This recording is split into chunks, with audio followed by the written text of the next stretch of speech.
Éclairage sur un sujet de l'actualité économique. Taux de change à l'indicatif à l'interbancaire et au parallèle. Cours des principaux minerais de la RDC, indice des prix à la consommation. C'est dans Jeudi Économie, chaque jeudi à 14 h après les infos. Et sa rediffusion jeudi 20 h. Jeudi Économie, émission présentée par Eric Ambago. Bonjour chers auditeurs, bonjour chers téléspectateurs, bienvenue à votre magazine hebdomadaire Jeudi Économie. Vous connaissez les rubriques, taux de change à l'indicatif, à l'interbancaire et au parallèle. Vous aurez le cours des principales des exportations du pays, le panel de la ménagère et un invité pour commenter un sujet de l'actualité économique. Commençons par le taux de change. Béro Matanda, bonjour. Bonjour Eric Ambago. Quelle est la parité aujourd'hui franc-congolais, principale devise étrangère? La parité franc-congolais principale devise étrangère à l'indicatif se présente comme suit. En dollars vaut 2844,1722 francs congolais. En euros équivaut à 3078,0818 francs congolais. En francs CFA égale à 4,6925 francs congolais. Et un rand sud-africain vaut 161,6674 francs congolais. Et au marché parallèle, 1 dollar équivaut à 2850 francs congolais, 1 euro égale à 2995 francs congolais, un franc CFA équivaut à 4,3 francs congolais. Et quel est le cours des principales matières d'exportation du pays? La tonne du cuivre a enregistré une légère hausse. Elle coûte 9 490,40 dollars contre 9 401,40 dollars américains la semaine dernière. Le coût de la tonne du cobalt a enregistré une hausse. Il coûte 24 300 dollars contre 24 233 dollars américains il y a une semaine. L'once d'or est vendue à partir de 2716,12 dollars contre 2673,60 dollars américains la semaine passée. Le baril du pétrole revient à 70,77 dollars contre 70,55 dollars américains il y a une semaine. Et enfin, une tonne de cacao est vendue à partir de 7140 dollars contre 7942 dollars américains la semaine dernière. Merci Béro Matanda, on vous retrouve avant la fin de l'émission pour le panier de la ménagère. Annoncé pour mars 2024, le lancement des travaux du projet Métrokin Kinshasa a été retardé en raison des problèmes fonciers liés aux personnes touchées. Ce projet va-t-il impacter l'économie de la ville de Kinshasa et de la RDC? Jeudi d'économie reçoit pour vous le directeur général de Métrokin, monsieur Eric Onepunga, bonjour. Omo, bonjour, parce que vous vous appelez aussi Eric. Voilà, bonjour Eric. Omo. Merci, bienvenue à Jeudi d'économie. C'est votre premier passage ici. Alors, vous êtes DG de Métrokin. C'est quoi Métrokin? Oui, comme vous l'avez dit, nous avons la grâce de conduire Métrokin, parce que nous disons que Métrokin, c'est la... Vous avez la grâce, vous avez été nommé, vous avez été... Quand je dis la grâce, ça veut dire l'élévation vient des dieux. Ok. L'élévation vient des dieux. Et je commencerai par là. Parce que ni t'étais ces dieux-là, on ne serait pas là où nous sommes aujourd'hui. La compétence, c'est la grâce qui a fait que vous soyez là. Non. À la compétence, la Bible dit à la fois, il faut ajouter la connaissance. Okay. Et quand on parle connaissance, on parle compétence. Ça veut dire la préparation, éducation, formation. Ça y est au rendez-vous. Mais de toutes les façons, en tant que chrétien, je commencerai par dire la grâce. Okay. Donc, Métrokin, c'est quoi? Métrokin, c'est un projet de modernisation, d'exploitation de chemin de fer urbain de la ville de Kinshasa. Métrokin part avec 3 actionnaires principaux, dont la ville de Kinshasa, l'ONATRA, l'Office national du transport, et Transconnection Congo. Transconnection Congo, c'est une société de droit congolais qui a émis le vœu d'améliorer le transport sur la voie ferrée dans notre ville. Et Transconnection Congo avait écrit à l'ONATRA et à la ville de Kinshasa. Et les deux entités, ça veut dire la ville de Kinshasa, y compris l'ONATRA, ont signé des mémorandums, ça veut dire des MOU avec Transconnection Congo. Et ces MOU n'avaient que tourné autour de 2 points. Il était demandé à Transconnection Congo de diligenter des études de faisabilité, en plus de trouver les financeurs. Chose faite, et les études ont été validées par l'ONATRA, acceptées par l'ONATRA, après plusieurs réunions, après plusieurs mois. Et ça conduit à la création de Métrokin, structuré par le COPIREP, pour la simple raison que dans Métrokin, il y a 2 entités par exemple la ville de Kinshasa qui est une entité décentralisée, et puis il y a l'ONATRA qui appartient à 100% à l'État. Étant donné que la présence de l'ONATRA y est, donc Metrokin, c'est une société du portefeuille, pour ne pas dire société de l'État, c'est une société du portefeuille. Une société d'entreprise, c'est une entreprise. Voilà, c'est une entreprise d'économie mixte. Okay. Voilà. Et ça a comme objectif d'améliorer, de construire et d'exploiter les chemins de fer urbains de la ville de Kinshasa. Entreprise d'économie mixte, donc ça suppose qu'il y a des partenaires étrangers. Exactement. Les partenaires étrangers comme partenaires techniques, comme partenaires financiers. Alors, il y a eu avant la phase d'aujourd'hui, le lancement qui était programmé. Il y a eu des études. On a vu plusieurs cabinets impliqués, Rail Développement de France, Deloitte, KPMG, Technical, Italfer et Orascom. Ça veut dire que il fallait des cabinets costauds pour la faisabilité de ce projet. Cher ami, Eric, un projet, ce n'est pas le penser. Un projet, ce n'est pas une pensée. Un projet, c'est les études. C'est que ceux qui nous suivent avec beaucoup de respect doivent déjà noter, de prime abord, un projet, c'est les études. Parce que le train, c'est le seul mode de transport qui vous exige une série d'études, une litanie d'études. Je donne un exemple. Le train vous exige de connaître les sols où les rails vont passer, où les trains vont passer. Il faut connaître ces sols-là, en faisant des études qu'on appelle les études géotechniques. Le train vous oblige à faire des études par rapport au son, le bruit que le train va produire, ça a quel impact sur la population. Le train vous impose à faire des études qui vont vous permettre même de dimensionner les trains. Quel nombre de trains vous devez avoir et combien la rame doit avoir combien de voitures. Tout ça, ce n'est pas le fait d'une personne qui s'élève qui dit moi la rame doit avoir 10 voitures ou 15 voitures. Non, c'est fonction d'études. Ce qu'on appelle des études de trafic. Et puis on vous dit aussi que le train vous exige à connaître la vitesse. Et cette vitesse doit être liée à une étude de trafic, à une étude de gestion des trafics. Donc, toutes ces études-là, tous ces cabinets qui ont des grandes signatures, qui ont participé, comme vous avez cité, Italfer, ça veut dire les chemins de fer italiens. Vous avez Technital, le chemin de fer italien aussi. Ce sont là des sociétés italiennes. Et vous avez aussi Team Engineering. Team Engineering, c'est notre ingénieur conseil. Et depuis 2 ans, nous travaillons avec une assistance à maîtrise d'ouvrage, ça veut dire l'AMO, qui est une société française. Pour votre information, ou notre information, et pour ceux qui nous suivent aussi, Rail Développement, c'est la société qui a travaillé comme assistance à maîtrise d'ouvrage dans la construction de trains de Dakar. Chacun avait une étude spécifique à faire dans ce projet. Exactement. Si je venais ici avec des études, eh ben, je ne serais pas seul le transporter. Donc, une série d'études. Il y a des cabinets qui ont refait les études qui ont été faites. Il y a des cabinets qui ont validé. Et il y a des cabinets qui ont complété. Donc, c'est vraiment le chemin de fer. C'est beaucoup d'études. Et l'ONATRA n'a pas d'expertise. Vous aurez pu simplement vous appuyer sur l'ONATRA, non? Non. Nous devons souligner un point. L'ONATRA est un partenaire majeur dans cette histoire, dans Metrokin. Parce que l'ONATRA a l'expérience ferroviaire. Nous ne refusons pas. Mais l'ONATRA ne pouvait pas être juge parti. Donc, on devait rester sur le respect des accords. Les accords disaient que c'était à TCC de diligenter des études. C'était là la conditionnalité pour partir, pour créer la SPV, ça veut dire pour créer Metrokin. Donc, ces études, l'ONATRA devait le recevoir à la fin, parce que c'est lui qui a l'expérience, comme vous avez dit, et devait le valider, parce que la première phase appartient à l'ONATRA. Donc, l'ONATRA avait ses exigences pour respecter aussi son exploitation en ligne express, ça veut dire en ligne principale. Parce qu'avec l'ONATRA, nous n'allons pas faire Gare Centrale Matadi, non. Nous n'allons pas faire la grande ligne. Nous allons rester dans l'urbain.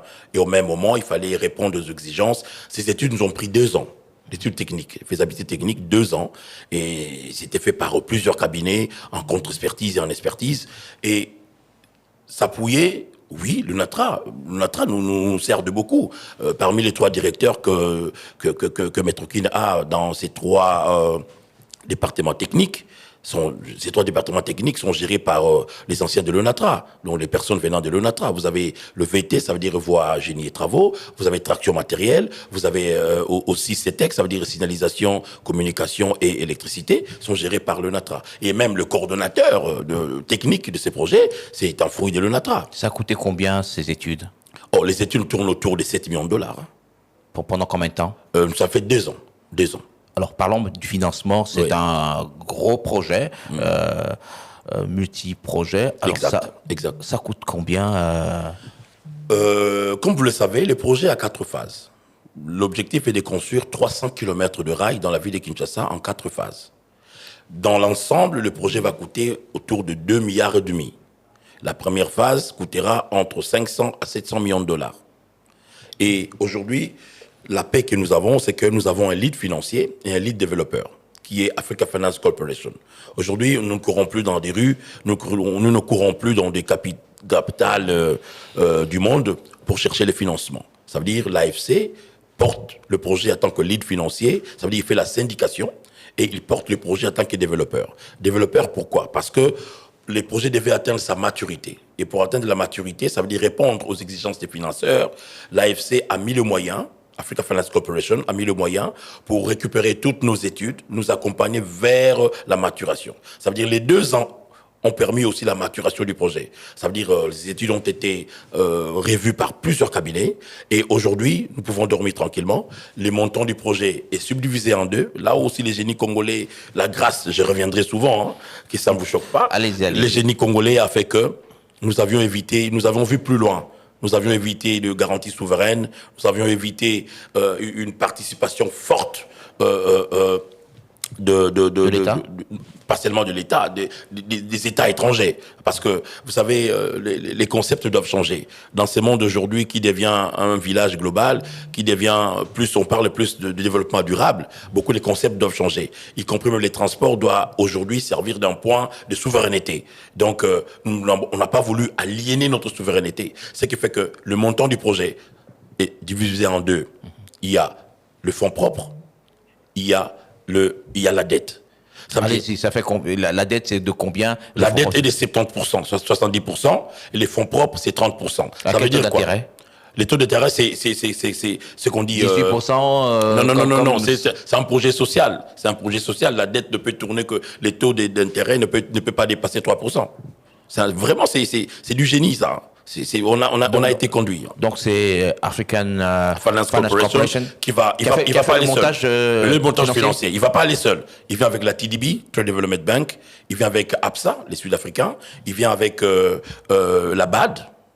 Chaque mois, nous avons des visites de la BAD avec des réunions d'évaluation. La dernière réunion d'évaluation date du 30 du mois dernier. Vous avez aussi l'Africa 50 qui vient avec les equity, ça veut dire les fonds propres. Ça veut dire que c'est tout un groupe de bailleurs, tout un groupe de multilatéral qui accompagne ce projet. Donc ces projets ne souffrent pas de problèmes de financement. Et l'État apporte quoi?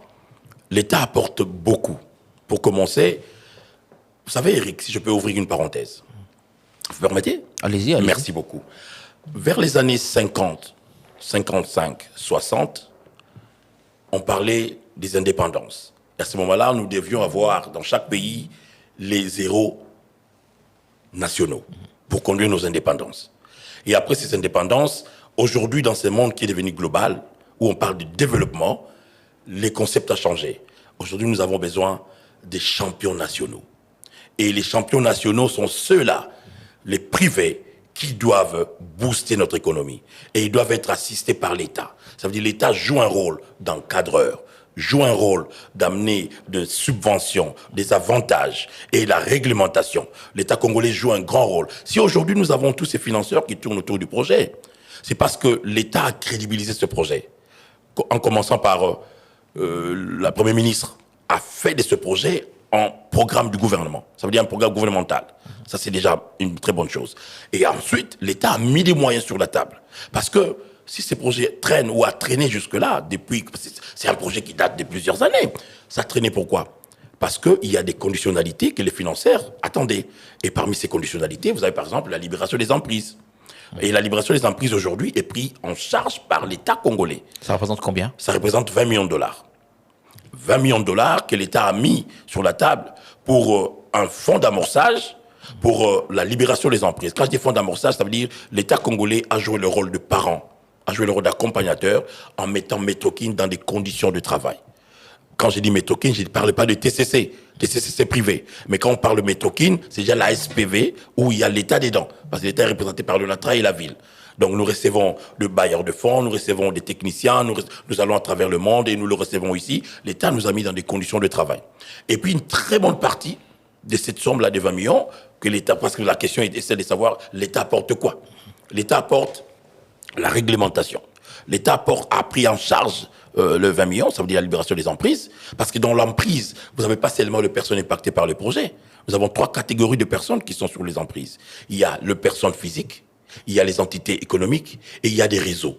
Les réseaux, vous avez par exemple le pipeline CEP Congo, vous avez la téléphonie, la fibre optique, vous avez le pipeline de Régie des eaux, vous avez les câbles, même de haute tension de la SNEL. Nous avions eu à travailler pendant 2 ans, cher ami, 2 ans, avec des ingénieurs de ces institutions que je venais de citer, et ils ont produit des devis. Et qui prend ça en charge? C'est aussi l'État. En fait, l'État C'est combien cette charge? Ça représente combien? C'est 20 millions de dollars que je disais. Donc c'est dans les 20 millions de C'est dollars. dans les 20 millions. Et 20 millions pour désintéresser. Désintéresser et libérer les emprises. Alors, au-delà de ces 20 millions, qu'est-ce que l'État apporte? L'État doit aussi, parce que nous sommes dans un projet social. Dans des projets sociaux, les spécialistes disent que l'État doit apporter chaque fois des subventions. Et nous avions évité ça. Nous avions évité aussi la garantie souveraine. Et qu'est-ce que nous avions fait? Nous demandons à l'État, nous avions proposé à l'État de venir une seule fois avec une viability gap, ça veut dire un montant qui va servir de matelas, pour permettre à ce que le coût du ticket ne coûte pas cher. Parce que plus que le privé vont mettre beaucoup d'argent eux-mêmes, et ça va faire qu'ils doivent le récupérer dans l'exploitation. Et l'exploitation, c'est quoi? C'est le billet. Alors, pour éviter que ça coûte cher, parce que nous ne voulons pas faire un train de riches, nous voulons faire un train de quinois et de quinoises. Donc, l'État va aussi participer, et l'État va, avec Metrokin, signer une garantie que nous appelons garantie. Il y a un projet qui a été déposé sur la table du ministre des Finances, ça s'appelle le projet de garantie et d'appui. Ça veut dire, pour que le projet se réalise, nous avons les interfaces. Vous avez la SNEL, vous avez la RVA, vous avez l'OVD. L'État doit nous accompagner, ça doit nous appuyer pour mettre ces interfaces en face de nous. Et en dehors de ça, l'État va nous accompagner dans le respect de délais d'exploitation, par exemple. Par le respect, l'État ne va pas se réveiller du jour au lendemain pour dire, écoutez, je nationalise le projet ou bien j'arrête le projet. Donc c'est ça la garantie dont nous parlons. Donc au-delà de tout ça, c'est parce que Eric, on a été un peu partout dans le monde. On a été un peu partout en Afrique, dans des pays qui ont fait ce genre de projets. Sans la volonté politique, même si vous avez les financements, vous avez la connaissance, la technologie, vous ne pouvez jamais réaliser un projet de cette envergure-là. Vous risquez d'avoir le même problème que connaît Transco, avec un prix plancher qui finalement crée des problèmes. L'État, avec tout ce qu'il a comme charge, peut parfois avoir des soucis pour honorer ses engagements. Vous savez, depuis un temps, les choses quand même ont changé chez nous. Là, je suis fier d'être congolais. Les choses ont beaucoup changé, surtout avec... Les choses ont changé, il y a beaucoup de dettes, l'État a beaucoup de dettes. Je ne refuse pas. La RDC n'est pas tellement trop endettée. L'État a quand même cette façon de respirer et on a des marges de manœuvre. Là, je voulais dire, pour vous rejoindre, parce que nous partageons même avis, bien sûr, je voulais dire que pour éviter les prix planchers, comme vous avez dit, il y a référence. C'est les études des trafics. Nous avons diligenté des études de trafic, ok? Et ce sont des études qui nous ont coûté. Et ces études de trafic nous montrent combien de personnes nous allons transporter par jour. Ça sera combien? Dans la première phase, Gare Centrale Paul de Djili, nous allons déplacer 452 000 personnes au minimum par jour. Ok? Et le prix du ticket ne tournera pas au-delà d'un dollar. Ça va être en deçà $1. Vous voyez? Parce que nous aurons 2 types de trains. Il y aura le train omnibus, ça veut dire le train qui va s'arrêter dans chaque gare, et puis il y aura le train express. Le train express, c'est le train qui ira de la gare centrale directement à l'aéroport de Djili en fonction des vols des avions. Vous voyez? Et maintenant, le train de tout le monde, avec les mêmes conditions, le confort, la viabilité, la pérennité et tout ce qui va avec la sécurité, le billet coûtera moins $1. $1, l'État, en fait... L'État combien? L'État ne subventionne rien. L'État vient au départ déjà avec cette viability gap qui est une petite somme et que l'État mettra une seule fois, one shot comme on dit. Et puis voilà, nous sommes dans une DSP, une délégation des services publics. Donc les financeurs Metrokin s'engagent à ces risques et périls. Mais donc, du moins, donc avec 1500 francs, Metrokin va pouvoir tenir. Exactement. Les études sont là, prouvées. Avec 450 000... 450 000 passagers dans la première phase. Et quand nous allons faire la deuxième et la troisième phase, déjà dans la première phase, notre chiffre d'affaires, au minimum, sera aux alentours de moins de 90 millions de dollars l'an. Là, c'est de les pessimistes. Hein. Parce que nous voulons faire une exploitation intense. Vous aurez un train dans les heures de trafic, vous aurez un train chaque 5-10 minutes, et dans les heures creuses, vous aurez un train chaque 15 minutes. C'est une exploitation intense. Nous passerons en double voie, avec l'électrification, la construction des gares, et puis ce que vous voyez ailleurs. Tout ce que vous voyez ailleurs, Eric, c'est ce que nous allons faire à Kinshasa. Train électrique. Le train électrique, exactement. Avec le déficit d'énergie électrique qu'on a au Congo. Il y a des solutions qui ont été prévues. Quelles solutions? Nous étions reçus par le ministre de l'Énergie et nous avons le pourparler avec la SNEL. Vous savez, dans ces continents, dans cette région de l'Afrique centrale, il n'y a pas un pays qui a un barrage comme le nôtre. Ça, c'est un. Et les deux, tous exploités, hein. Et des deux, nous avons prévu des solutions palliatives. Ça veut dire le même financeur est en train de financer une autre société de droit congolais qui va produire de l'énergie solaire. Et l'énergie solaire, croyez-moi, peut aussi faire circuler le train. D'ailleurs, hier, j'ai sorti d'une réunion avec l'entreprise en question. Ils vont produire dans 9 mois, ils vont produire 50 mégawatts aux alentours d'Nsélé. 2,5 milliards $ américains. Exactement. Le coût total du projet. Exactement. C'est, on dit en combien d'années? 7 ans. Vous ventilez comment, ces 2,5 milliards? Première phase, tout autour de 500 à 600. Quand je dis 500, ça veut dire le montant exact du coût, sans le coût d'investissement. Ça veut dire sans le coût des emprunts. Okay? C'est pourquoi moi, je veux rester dans la technique. Je veux parler des 500 millions, la première phase, et vous avez la deuxième phase qui tourne autour des 690, et vous avez 690 et le reste. Donc ça fait dans le 2,5 milliards dans son ensemble. Alors, est-ce que l'État est incapable de budgétiser par an 500 millions de dollars, par exemple, pour piloter seul ce projet? Non, cher Eric, il y a ceci. Un des facteurs importants pour mesurer le pouvoir d'achat d'une population, d'une région, d'un pays, d'une nation, c'est le PIB.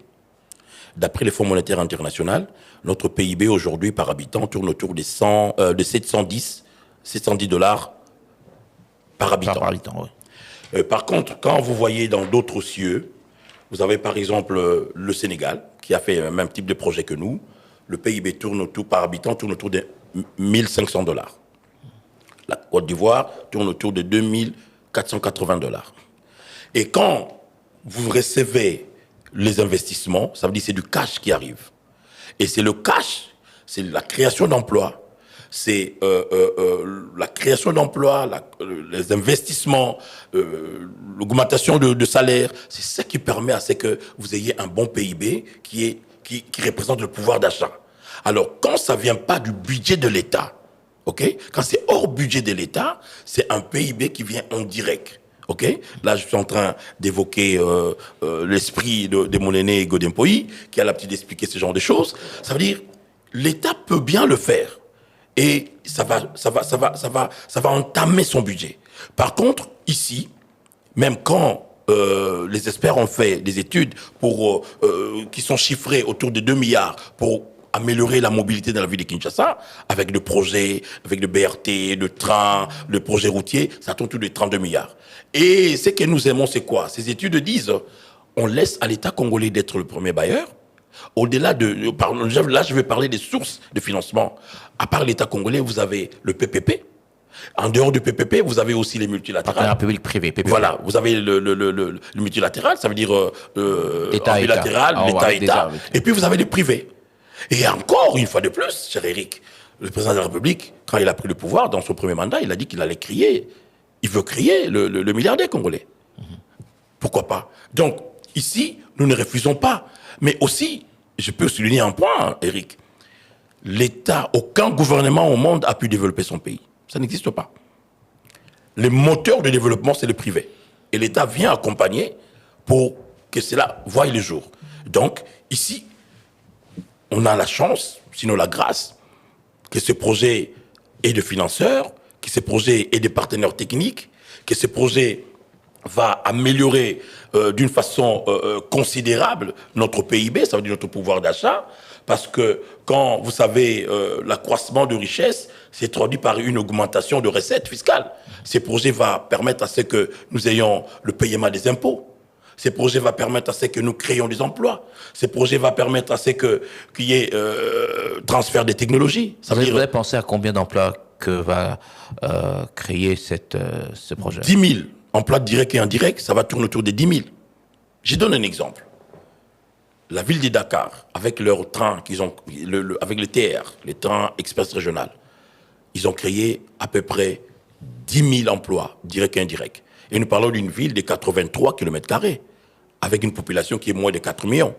Mais là, ici, nous parlons d'une ville qui a 10 000 au-delà, 10 567 km², et une population qui dépasse 17 millions d'habitants. Et dans la même configuration, gare centrale, ça veut dire le centre-ville vers l'aéroport, comme ça se passe à Diamniadio, à Dakar, comme ça se passe aussi à Abidjan. Donc, les études montrent que nous allons créer à peu près 10 000 emplois, directs et indirects. Et ce que j'aime encore, Eric, là, nous voulons parler un peu de l'impact de ce sur projet, l'économie, l'impact sur notre économie.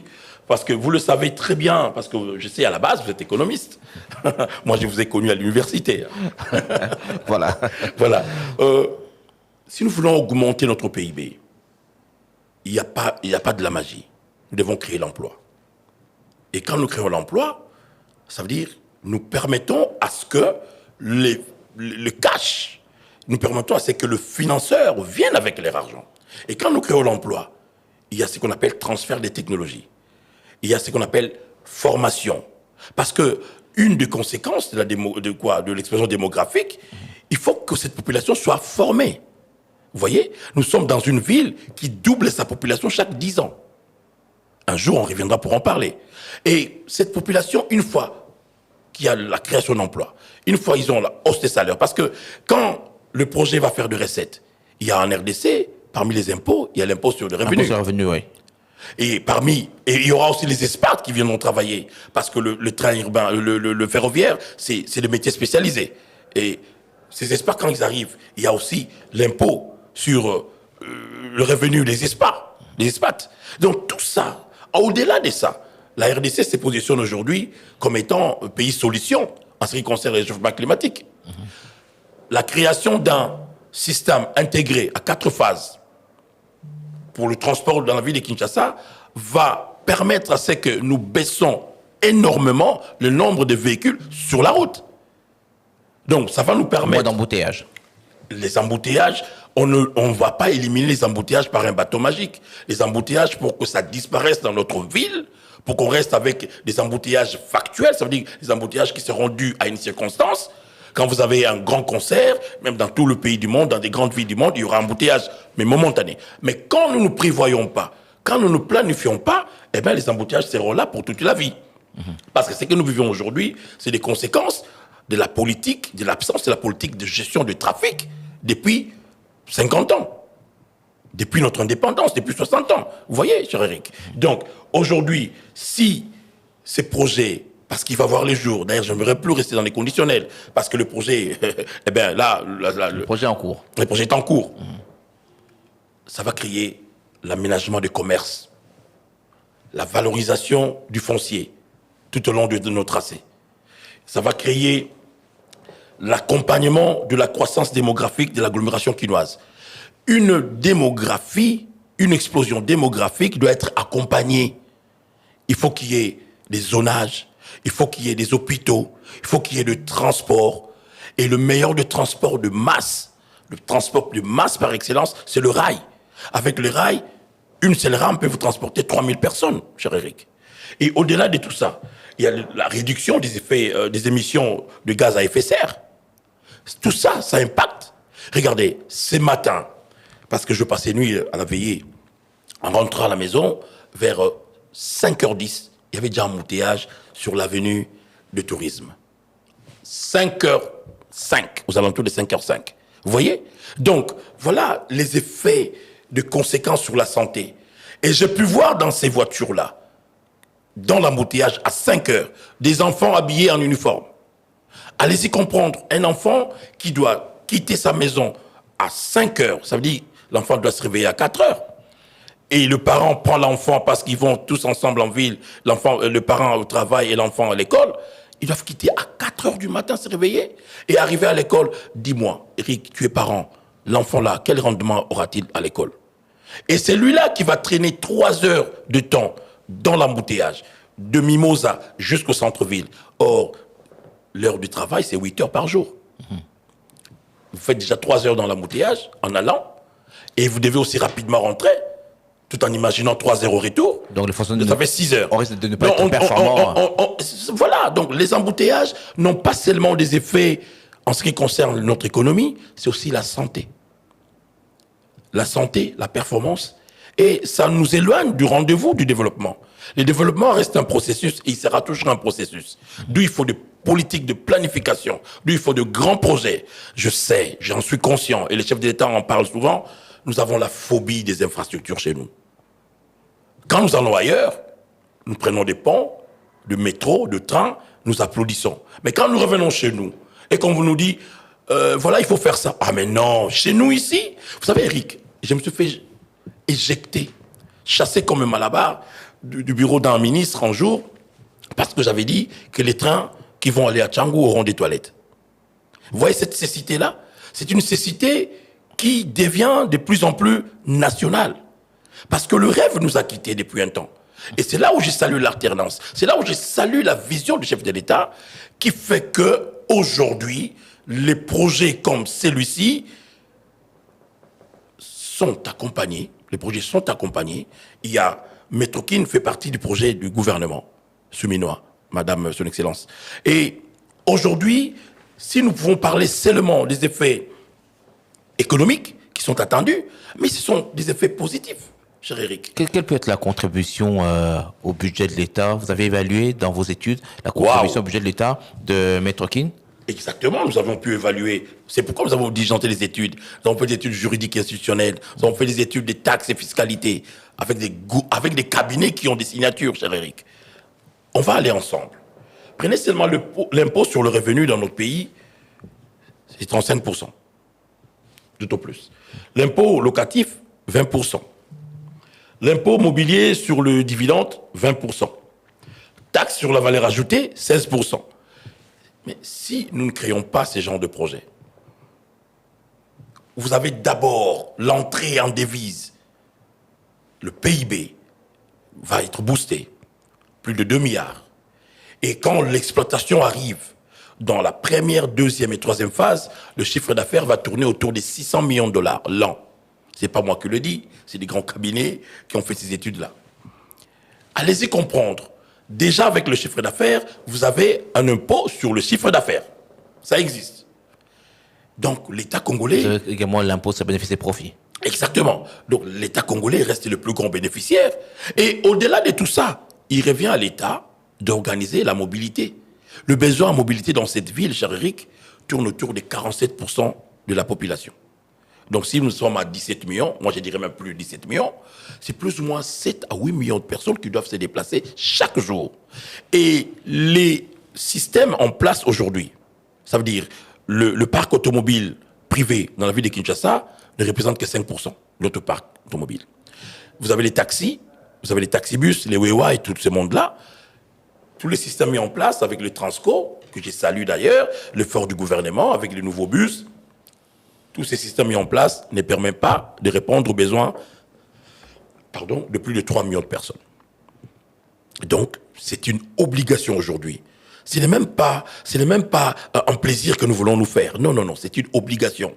Quand une ville atteint la caractéristique de mégapole, ça veut dire 4 millions d'habitants, il faut qu'il y ait des transports de masse.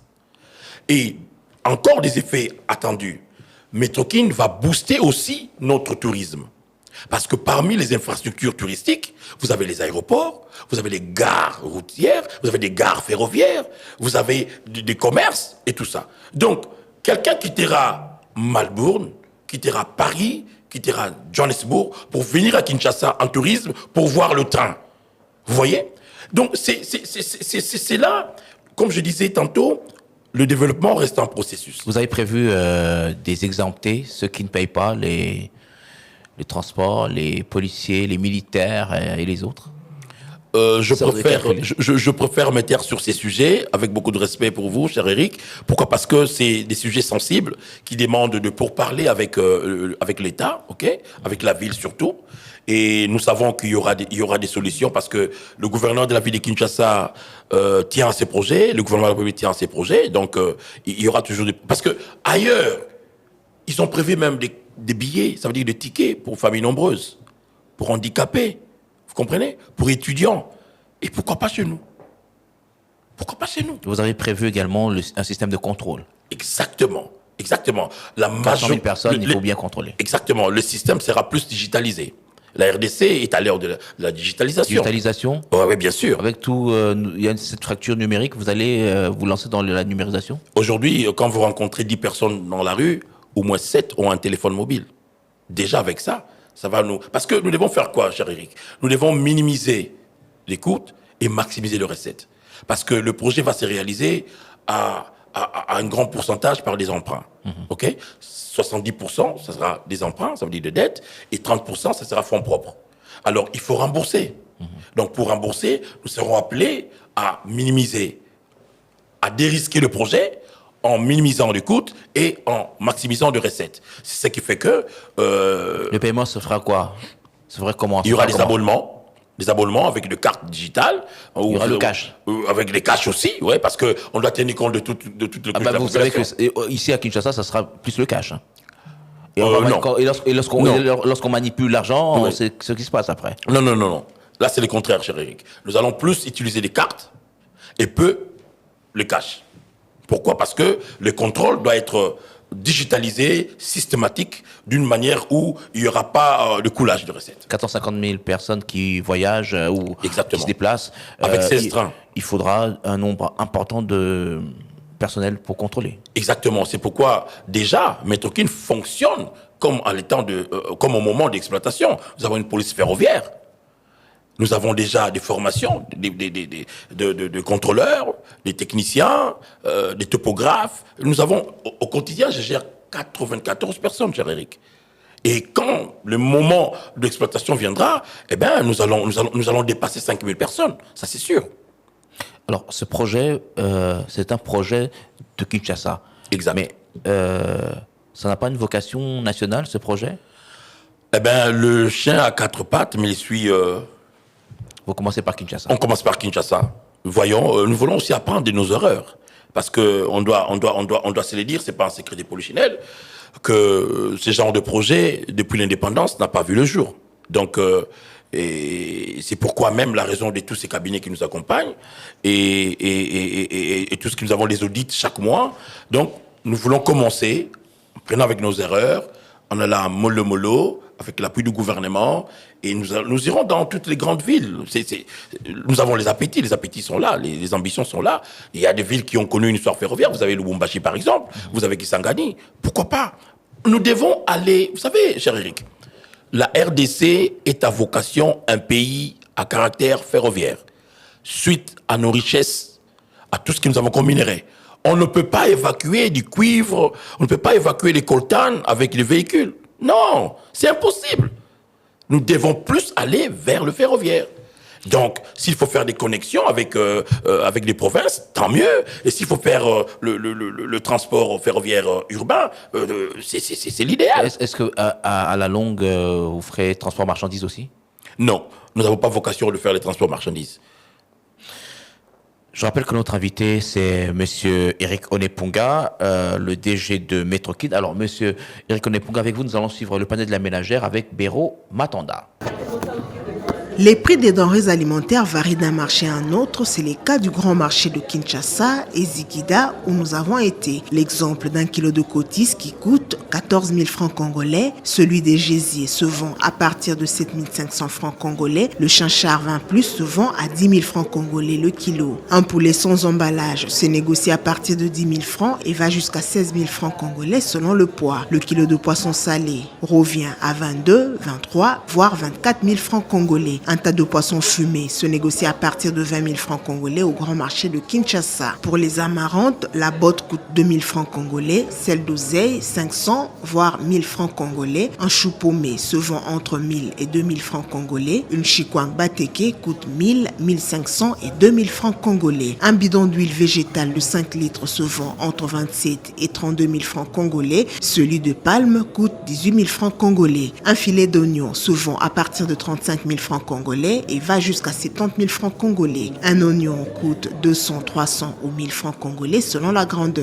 Un tas de piments se vend à partir de 500 francs congolais. Une tomate fruit se vend à partir de 500 francs congolais. Une boîte de tomates se vend à 600 francs congolais. Une gousse d'ail se négocie à partir de 250 francs congolais. Un plateau d'œufs se vend à partir de 18 000 francs congolais. Un paquet d'eau se vend à partir de 5 500 francs congolais. Il faut noter une hausse de prix du sac de haricots. Il se vendait à 190 $ au marché Zikida la semaine dernière. Cette semaine, il est vendu à 230 $ américains et la mesurette varie entre 2900 à 5000 francs congolais. Un sac de riz de 25 kg se négocie à partir de 85 000 francs congolais. La mesurette se vend à 2500 voire 2800 francs congolais. Un sac de semoule de 25 kg se vend à ce jour à partir de 47 000 francs congolais et va jusqu'à 68 000 francs congolais selon la marque. La mesurette coûte 4 000 francs congolais. La mesurette de sel se négocie entre 1000 et 3 000 francs congolais.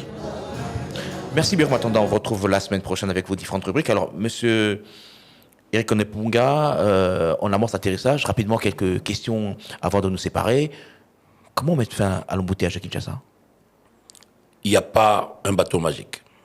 Pour mettre fin aux embouteillages, il faut d'abord la réglementation. Vous savez, cher Eric, quand je suis revenu en RDC, parce que moi, je suis né ici, j'ai été avec toi à l'université, et après, nous sommes allés parfaire nos formations ailleurs, on a vécu ailleurs, on a travaillé, et depuis que nous sommes revenus, eh ben, chaque fois que je me mets au volant, eh ben, ça m'étonne. Je suis étonné chaque jour. C'est une des raisons qui fait que ces projets deviennent une seconde nature pour nous. Il faut une réglementation. Il faut des sanctions. OK? Il faut des sanctions. Et en troisième position, nous devons faire de programmes, de planification. Regardez une ville comme Paris, qui avait déjà 200 km de métro, et pour les Jeux Olympiques, Paris a augmenté encore 200 km. Dans l'espace de 7 ans, ils ont construit 200 km de rails. Ça veut dire, le projet s'appelle Grand Paris. Ça veut dire, nous devons nous lancer dans ce genre de choses. Il n'y a pas un mode de transport par excellence, de masse, que le train. Et le train doit aller avec le transport de rabattement. Ça veut dire les bus, ça veut dire le taxi, et y compris même les Wewa. On ne vient pas prendre leur place. Alors, quel type de rails aujourd'hui? Ce sont les rails que nous avons de l'époque de Harry Morton Stanley? Non. Là, nous devons avoir le courage de nous regarder dans les yeux. Et c'est ce qui fait que même les partenaires qui sont dans Metrokin, des actionnaires, il y a le Natra, il y a la ville de Kinshasa. Donc nous tous, nous avons ces sentiments d'améliorer. Les rails qui sont là, avec beaucoup de franchise et humilité, ne sont plus à utiliser. Donc ça veut dire de la gare centrale jusqu'à l'aéroport d'Engili. Avant que nous diligentons des études de faisabilité technique, nous avons d'abord diligenté l'audit. Il y a un audit. Sur la voie, là, il n'y a rien à récupérer. Et déjà, avec cette mauvaise gestion environnementale, que nous sommes tous coupables, nous jetons des sachets par-ci, par-là, avec non-exploitation pendant 7 ans, 9 ans, les véhicules passent par là, tout au long du rail, et les motos, ça veut dire, chaque jour qui passe, nous avions eu à entasser des sachets, et ces sachets ont créé de profondeur, hein. Il y a l'auteur de 3 à 4 mètres dans certains endroits, donc il faut décaper plus ou moins 4. Enlever ces rails, les envoyer à la casse. On va faire la dépose à 100%. On va vendre On va enlever, bien sûr, et c'est la propriété de l'ONATRA. On va enlever ces rails et on va faire la pose, ça veut dire du début jusqu'à la fin. Et là encore, parce que vous parlez de la voie, l'ONATRA va bénéficier, parce que de la gare centrale jusqu'à l'aéroport d'Engili, il y a 7 km d'exploitation commune. Parce que le train quittera, ou les trains quittent gare centrale, arrivé à la 12e rue, ensemble avec les trains de l'ONATRA. Et au niveau de la 12e rue, les trains qui vont à l'aéroport, qui constituent la première phase de Metrokin, coupent le poids lourd pour aller à l'aéroport. Donc, de la gare centrale jusqu'à la 12e rue, il y aura la construction de 4 voies, dont 2 voies appartenant à l'ONATRA. Vous voyez le bénéfice de ce projet. Et 2 voies, aller-retour, pour Metrokin. Et au-delà de tout ça, la dépose va se faire à 100%. Laissez-moi vous rappeler, cher Eric, que nous avions eu à diligenter les études auscultation des ouvrages existants. Eh bien, de la gare centrale jusqu'à l'aéroport d'Ndjili, vous avez 4 ponts. Ces 4 ponts, il n'y a que 3 qui peuvent être récupérés moyennant réparation, moyennant réhabilitation, et le pont Ndjili doit être détruit à 100%. Et ces études-là ont été diligentées et faites par une des institutions que nous avons beaucoup de respect dans ce pays, l'Agence congolaise des grands travaux. Vous voyez? Et au-delà de ça, il y a encore un cimetière. Avant l'aéroport, il y a un cimetière où nous devons exhumer 3000 tombes. Et l'autorité urbaine a pris des arrêtés, et ces arrêtés ont mis fin à l'exploitation des cimetières, et ces arrêtés ont mis fin à la construction de nouvelles constructions, ainsi de suite. Donc, nous devons... Il y aura de nouvelles tracés.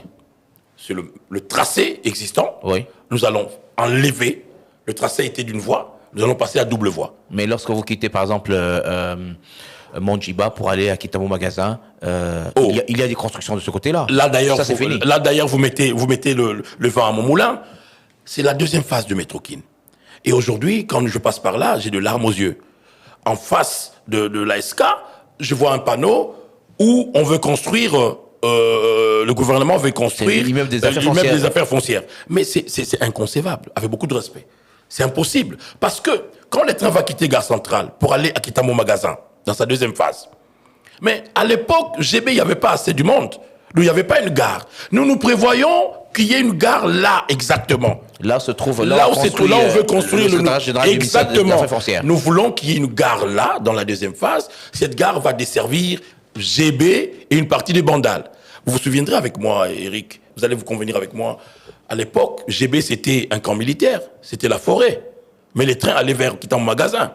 Et maintenant, il y a une grande population qui habite GB. Donc là, ça devait être une gare. Je comprends pas. Et on nous fait comprendre qu'il y aura de l'espace prévu pour construire des voies. C'est pas possible. C'est impossible. C'est impossible, papa. Et à Kitamo Magasin, c'est également, c'est infernal. Kitamo Magasin, il y a un endroit, il y a l'espace appartenant à l'ONATRA. Juste quand vous voyez la station Total. De profil derrière cette station, vous avez l'endroit prévu pour la construction d'une gare multimodale. Ça veut dire une gare qui va être connectée au bus, une gare qui va être connectée au Wewa, connectée au taxi, ainsi de suite. Alors, le projet sera lancé quand? Le premier train circule quand? Le premier train, la construction va nous prendre 2 ans. Ça veut dire que dans le premier trimestre de l'an 2025, nous lançons les travaux. Et 2027, nous allons finir la construction. Ça veut dire que nous allons, dans la première phase, nous allons construire 8 gares.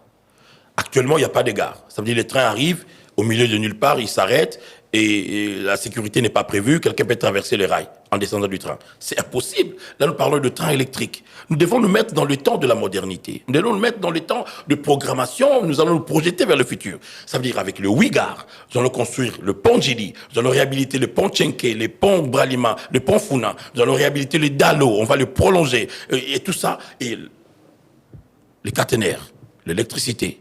Nous allons construire un pont. Vous voyez là où le rail va couper le poids lourd pour aller à l'aéroport, sur la 12e rue, nous allons construire un saut de mouton. Mes ingénieurs n'aiment pas les sauts de mouton. Ils n'aiment pas les mots sauts de mouton. On va construire un pont en hauteur. Vous voyez? Et puis on va construire une mure défensive de la gare centrale jusqu'à l'aéroport de Ndjili. Ça veut dire qu'il n'y aura plus de passage à niveau, chers frères. C'est ça.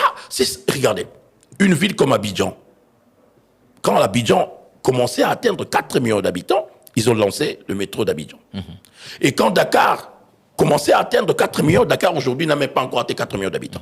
Ils ont lancé. Et nous sommes à 17 millions. Donc, le moment est arrivé pour que nous essayions un peu de sortir de notre nostalgie. Donc, le premier train entre en service en 2027. Fin 2027. Fin 2027. Oui. Après une circulation pendant 3 mois à vide, sans passagers. Donc, ça sera peut-être 2028 que... Non, 2027. 2027. Exactement. Et les autres, jusqu'à...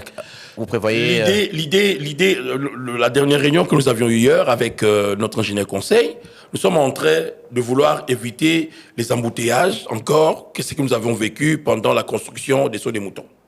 Ça veut dire nous allons mettre en place une structuration de communication et l'accompagnement de la population et nous allons faire des enquêtes. On va diligenter des enquêtes avec la population. Si vous faites quelque chose pour moi, sans moi, vous le faites contre moi. Ça veut dire que la population va être impliquée et l'enquête va témoigner, après la première phase, ce que nous allons faire. Nous pensons aller directement dans la deuxième phase et la troisième phase. Ça veut dire vers Maluku. De l'aéroport à Maluku et l'intérieur de Kinshasa. Ça veut dire les grandes avenues comme Kikwit, les grandes avenues comme la 12e rue, on va longer le boulevard Lumumba, et les grandes avenues que vous connaissez dans cette ville. Et le grand problème, c'est quoi, cher Eric? Cette histoire ne concerne pas seulement l'exécutif. Ça doit aller aussi vers le législatif. Les législateurs doivent nous aider pour conserver, pour protéger le tracé. Parce que quand nous sommes en train de construire la première phase, il faut que le tracé de la deuxième phase puisse être conservé. Parce qu'au fur et à mesure que les gens vont construire, et quand viendra le moment de construire, eh bien, il y aura des casses. Et quand il y aura des casses, le projet va augmenter, et ça peut même être retardé. Vous comprenez? Donc, il faut que le législateur arrive à nous accompagner en mettant de loi, en votant de lois qui vont déclarer le tracé comme zone non édificante. Je rappelle que notre invité, c'était M. Onepunga, le directeur général de Metrokin. M. Eric Onepunga, merci d'avoir répondu à la première invitation de Jeudi Économie. Merci beaucoup, cher Eric. Si vous permettez, j'aimerais quand même saisir l'occasion devant votre micro pour dire merci au gouvernement de la République, mais surtout merci à Dieu aussi, qui nous accompagne depuis tous ces temps. Et nous tenons aussi l'occasion pour dire aux Quinois et Quinoises que Metrokin, ce n'est pas une chimère, c'est une réalité. Un projet, ce n'est pas une pensée, un projet, c'est des études, un projet, c'est la technologie, ça veut dire le choix technique est connu, un projet, c'est le financement. Aujourd'hui, nous partons avec un financier qui aime notre pays. Et la RDC est membre. C'est là où j'ai dit, nous n'avons pas vendu notre souveraineté. La RDC est membre de l'AFC. L'AFC, c'est une institution panafricaine. Donc la RDC siège là où on prend des décisions au sein de l'AFC en étant membre. Et puis, aujourd'hui, nous avons un partenaire technique qui est le numéro 1 mondial dans la fabrication de trains, Alstom. Lors du visite du chef de l'État en marge de Forum économique de Paris, nous avons eu à signer un protocole avec Alstom. Aujourd'hui, tous les signaux sont en vert et nous devons nous souder. Nous savons une chose, nous sommes préparés, cher Eric, nous sommes préparés face à ce qui va arriver comme difficulté, comme contradiction et consorts, parce que même la Bible nous montre que quand il fallait construire la muraille, eh ben les Toubija et les Zambala doivent se relever. Donc ça ne nous effraie pas. Merci. Mais du moins, nous faisons une demande spéciale. Ça, c'est ma deuxième fois de faire une demande spéciale au chef de l'État. Il nous avait promis qu'il va nous accompagner et il continue à le faire. Et le gouvernement de la République continue à le faire. Nous n'allons pas décevoir les Quinois. Ça serait un parjure pour nous d'abandonner ce projet. Et surtout que ce projet a des financeurs, ce projet a une technologie, un partenaire technique. Et ce projet a des Congolais et Congolaises qui sont sortis de nos universités, qui se donnent corps et âme pour que ça voie les jours. Sans le train, Kinshasa ne vaut pas un penny. C'est votre conclusion. Merci à Pascal Kalambaye qui a réalisé cette émission pour la partie vidéo YouTube avec à ses côtés Théo Lusakweno et Patrick Mugongo. Merci à Miguel Mena qui a réalisé côté sonore avec à ses côtés Jacques Zinga. Merci à vous, chers auditeurs. Vous pouvez suivre cette émission sur notre page Facebook, Jeudi Économie avec Eric Kambago. À très bientôt. Éclairage sur un sujet de l'actualité économique. Taux de change à l'indicatif à l'interbancaire et au parallèle. Cours des principaux minerais de la RDC, indice des prix à la consommation. C'est dans Jeudi Économie, chaque jeudi à 14h après les infos. Et sa rediffusion jeudi 20h. Jeudi Économie, émission présentée par Eric Kambago.